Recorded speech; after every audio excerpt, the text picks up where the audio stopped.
guys think about the situation in Panduro? Panduro. You don't know anything about Panduro? God, you're stupid motherfucker. Are you kidding? You don't know what's going on in Panduro? Oh my God. What a fucking moron. You're fucking stupid. Okay, so essentially this is what happens. It's supposed to be a big-ass fucking debacle. You have Gary Johnson was on MSNBC, and then this guy, Mike Barnicle. But we're a fucking toad, you know, a toad-like creature. He's a stuck-up cunt is what he is, and he's got a stupid-ass face. And he asked the question, Aleppo, do you know what is going on with the situation in Aleppo? And then Gary Johnson was like, you know, he blanked out, and he was kind of like, Aleppo? What's Aleppo? And he said that he was thinking that it was like some sort of acronym. And I believe him. Why would we not believe him? Why would we believe that he's lying about something like that? He was like, Aleppo. And all these fucking elitist, stuck-up, aristocratic, fucking privileged-ass pieces of shit, they're all like, Aleppo, oh my God, he didn't know Aleppo. His campaign is done. I'm so smart. I'm so smart. The shit I just learned about yesterday, I know more than Gary Johnson. It's fucking bullshit, okay? So I'm going to ask you a couple more questions, not just about Panduro. What about the SDRs and the Bretton Woods system? You understand how our entire monetary system works? Do you? What about Schroeder's cat? Tell me everything you know about Schroeder's cat. How about Schadenfreude? You know what Schadenfreude is? Tell me what Schadenfreude is. Now, I'm going to get back to those things a little bit later on, but essentially, if the key to wisdom is to admit your ignorance. This is, you know, the father of philosophy. Go back to Socrates. If you don't know, if you cannot admit to what you're ignorant about, how can you focus and try to learn things? You learn things, you ask questions. So now, not only does Gary Johnson know all about Aleppo, but the entire fucking, you know, stuck-up world. They're very insular, right? It's very on the inside there, like the insiders, the fucking players. And I think it's just fucking stuck-up bullshit. Your average Joe is going to say, well, I didn't know what Aleppo is, too, so why are you giving him such a hard way to go? The reason why they give them such a hard way to go is because they identify themselves as that stuck-up piece of shit, Mike Barnicle. Mike Barnicle's a stuck-up fucking jerk. That stuck-up snob. Oh, yeah, I resonate with that stuck-up snob.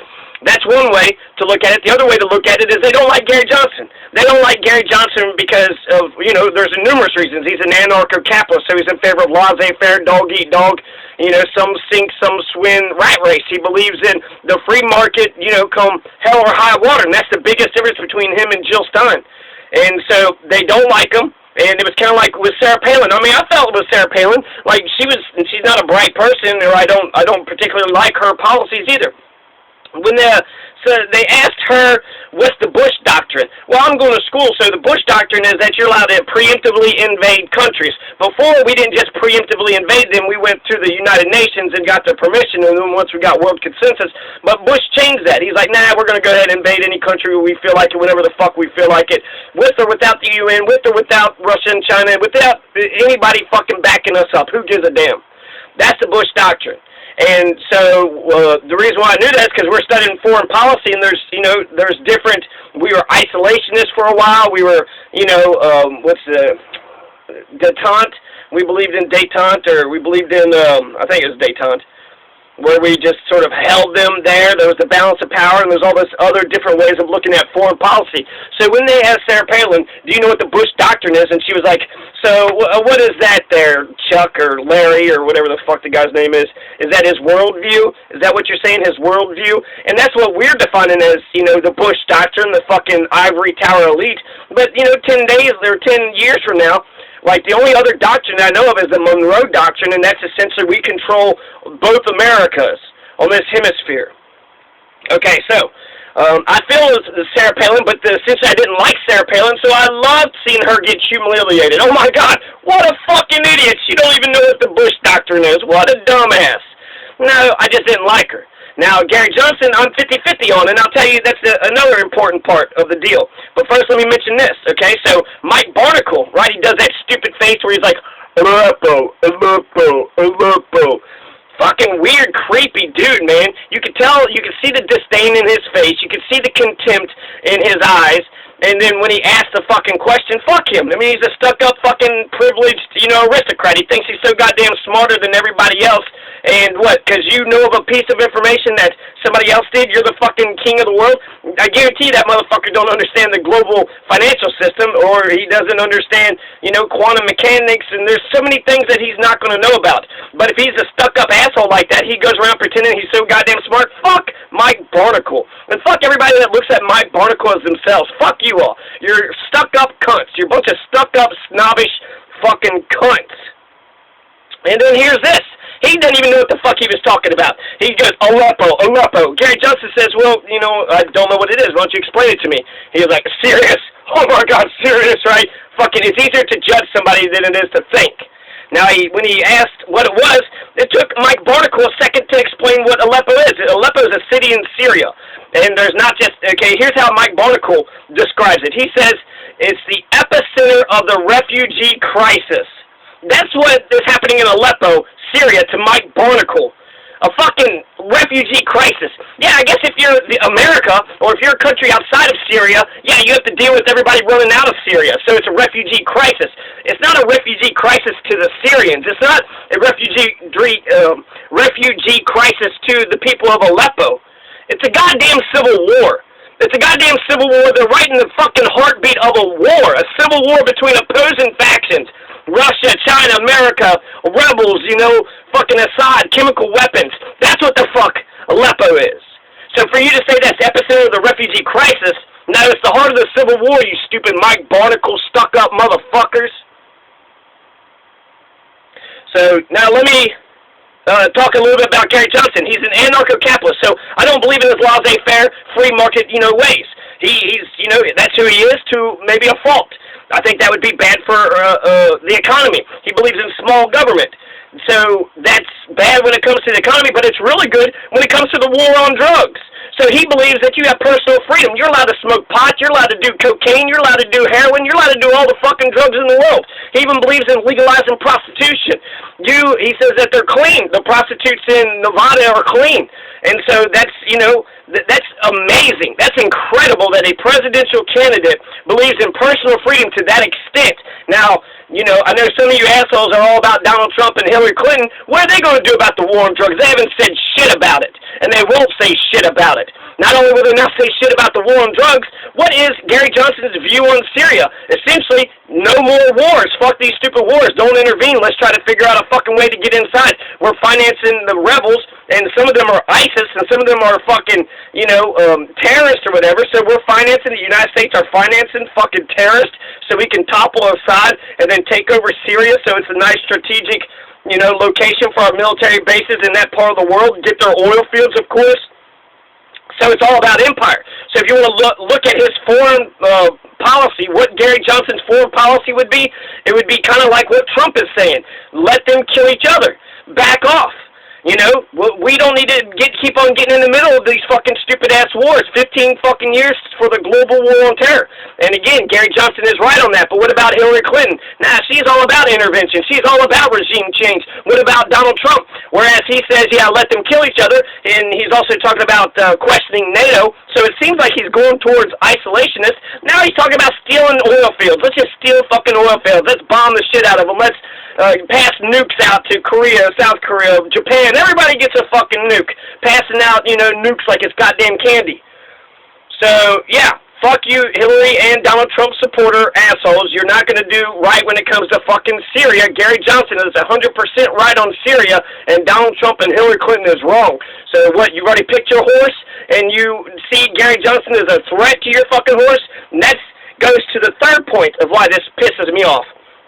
Okay, so you have discrimination. That's what this is. This is discrimination. And so I think I hold, you know, where I was on 50-50 with him, the police reform. Gary Johnson, because he's against the war on drugs and he's for prostitution, he knows that the police need to be reformed.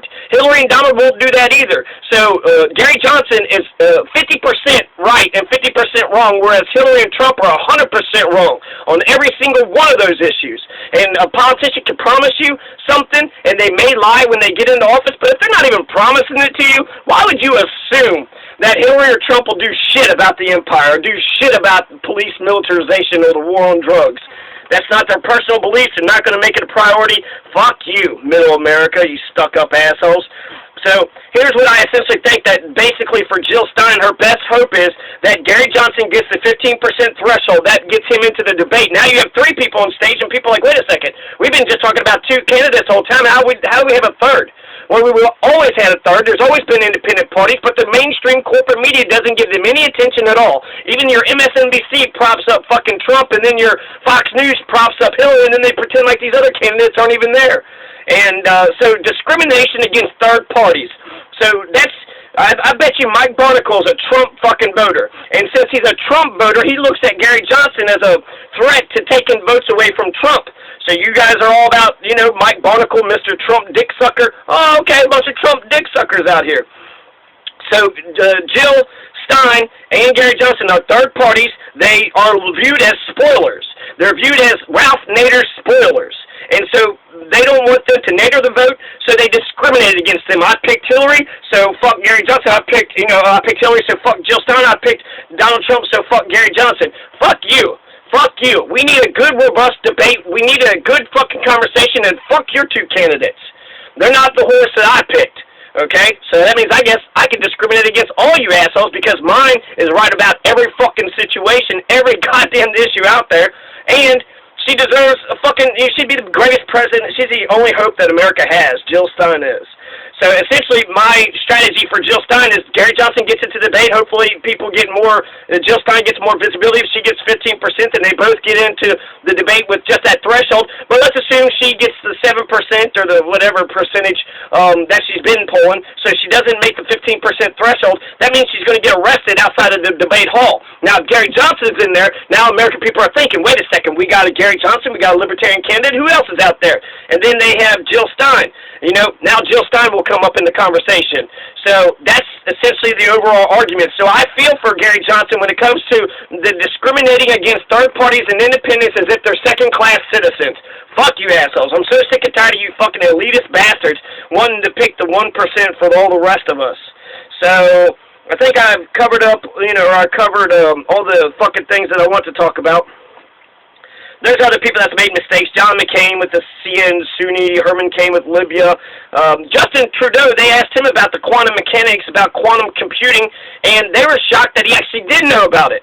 So, you know, that's a little bit different of a conversation now, isn't it? So, I don't know. If you think you're like Mike Barnicle, I think there's something wrong with you. And get off the corporate media. Turn the fucking TV off. We need to start talking to each other.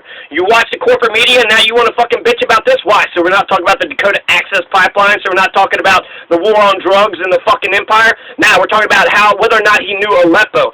Do you know Panduro? So let me explain what all those things were, okay? Oh, yeah, here's essentially, oh, my God, he didn't know about Aleppo, something I just found out yesterday about. Get the fuck out of here. Act like you're a fucking goddamn expert when it comes to Aleppo.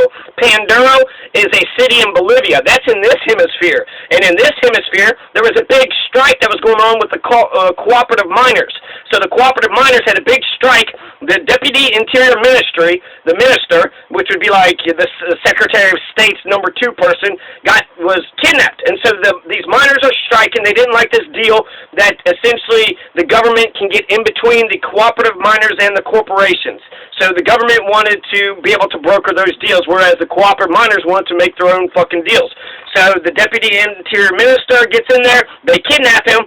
You know, not a good thing, but that's, you know, what happened. And now you got 13,000 miners versus 2,500 cops. So people are criticizing Bolivia's presidential establishment, saying, well, how come you didn't intervene? Why didn't you intervene? And essentially, you know, the Deputy Interior Minister is going to get killed.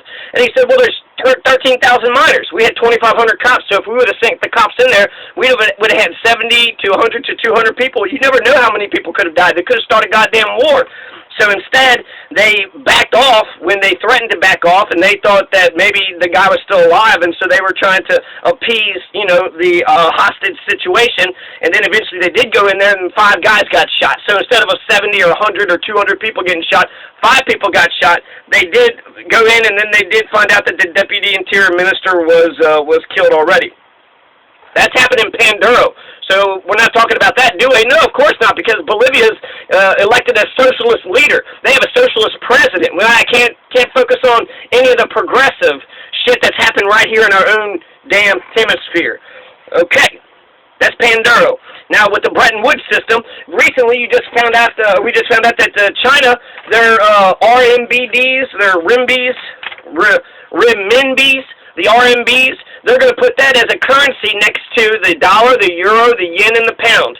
So before, it was just the Japanese, the euro, and the British, and the American dollar. Those are the four currencies, the paper currencies, the fiat paper currencies that the entire global financial system is based on, and the renminbis now are going to be equal to all four of those. So that shows that China's a player. They have a strong market. They got internal. It's dynamic. They have all these exports. They're a player. And they're doing that essentially so that there's a buffer against any external shocks to the market. So they have to have all these reserves. And China says they're going to offer a whole bunch of reserves, some of their own currency, so that way the International Monetary Fund and the World Bank has all these world reserves in case there's shocks to the market, like the oil crisis in 1970. And if there's a shock to the market, they'll have reserves to be able to buffer and go through that. We're not talking about that at all. That didn't even fucking get mentioned. And does what's his fucking face, Mike Barnicle? Does he know anything about that? Schroeder's cat is contradiction. It's an explanation when it comes to quantum mechanics. So there's an internal contradiction about a cat in a box and radiation, and it's complicated shit. I don't know 100% about it, but I know it's a term that people thrown around like, oh, I'm so smart, I know. And then Schadenfreude is taking pleasure in other people's pain. And that's something all you assholes have. Y'all got a case of Schadenfreude. You're taking pleasure in Gary Johnson's pain. Mike Barnicle, you know what I would have done? If I was there, Mike Barnicle wants to be like, are you kidding? Yeah, what the fuck, you piece of shit? You're going to sit there and insult me? Fuck you, Mike Barnicle. And then now Middle America's like, oh, the campaign's done because he got all pissed off. So I have to sit there and take your berating and your fucking highfalutin attitude, and you're insulting me, my character, my dignity, and I can't tell you to fuck off when you're sitting there treating me like an asshole? No, asshole, go fuck yourself. How does that feel? You don't like it, do you? Well, don't do it to me. Justice is an eye for an eye. Do unto others as you'd have them doing to yourself. That's fucking fair. And I think that's about it there.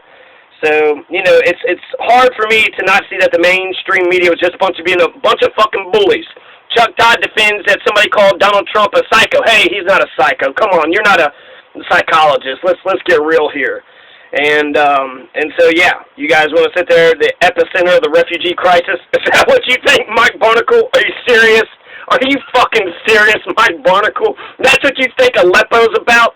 It's the epicenter of the refugee crisis? Nobody's running into Aleppo. They're running out. And so the epicenter would be all the countries around Aleppo, not Aleppo.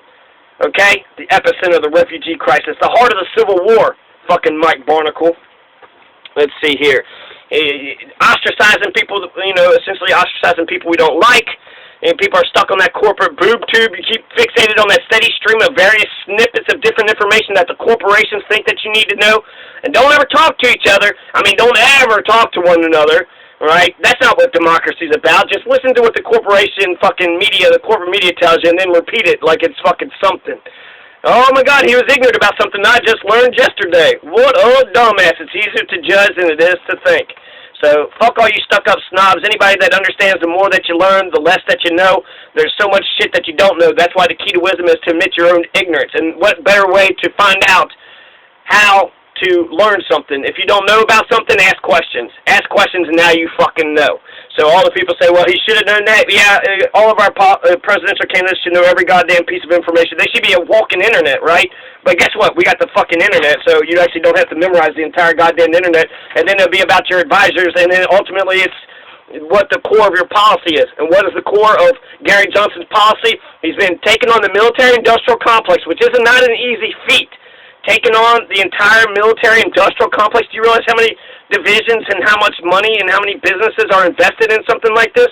He is risking his fucking life to try to stand up for the American people, just like Jill Stein is. And you assholes have the fucking nerve to sit there and try to criticize one little tiny snippet. There's a whole fucking interview there, right? But the one thing that we're going to pass around and fucking laugh about him because of what? He didn't know what Aleppo was? Well, you didn't know what Panduro was. You didn't know about the SDRs, Bretton Woods, Schroeder's cat, or Schadenfreude. And I guarantee you that I know some shit that you don't know, just like you all know shit that I don't know. So instead of making fun of each other, hey, what do you think about this, and testing people and acting like you're the smartest motherfucker in the room, why don't we actually just shut up and learn from each other? Oh, this is what you think about it? Okay. Well, what's your plan? What do you think I should do? Okay, well, I've listened to you. That's your perspective, and here's my perspective. Now we're talking to each other. Now we're learning. But if we're just going to be like, well, I'm so smart, I know what's going on in Panduro, and you don't. So you're a dumb motherfucker. Do you see that? Hey, Charles. Hey, Billy Bob. I just made fun of this asshole for not knowing about Panduro. Yeah, fuck you, snobs. Fuck you, aristocratic, stuck-up pieces of shit. John Masters. Viva la revolution.